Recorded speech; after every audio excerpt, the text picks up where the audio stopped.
Utah government is on track to turn your home into a toxic wasteland. Hi, I'm Joe from the Great Salt Lake Waterkeeper, and this is Liquid Courage, a no bullshit series about water in Utah.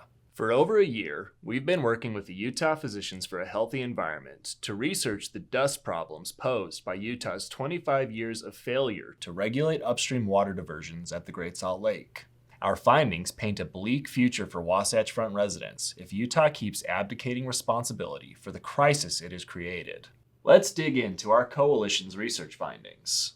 To understand the toxicity of the Great Salt Lake, it's important to first understand that it is a terminal lake, meaning it has no outflow. That means that pollutants from farms, cities, and industry have been carried downstream and deposited in the lakebed, accumulating for over a century. That's why the lakebed contains toxins that can be extremely detrimental to human health. To make matters worse, Utah has failed to properly regulate upstream water diversions for decades, which has shriveled up the lake, exposing this toxic dust to the wind.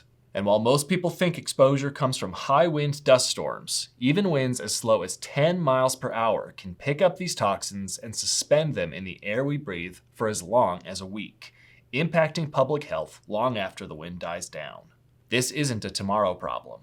The Great Salt Lake's toxic dust is currently threatening the health of northern Utah, and we don't even have the monitoring systems we need to determine which cities are being exposed to dust emissions as we speak. By not giving us the tools we need to monitor this public health crisis, Utah seems to be trying to sweep the toxic dust under the rug.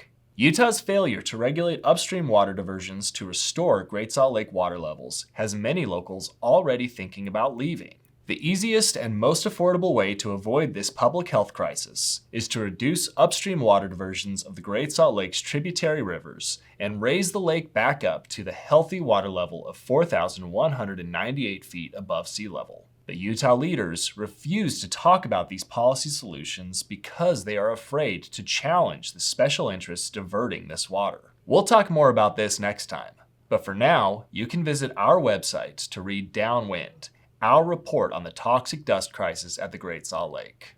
See you next time.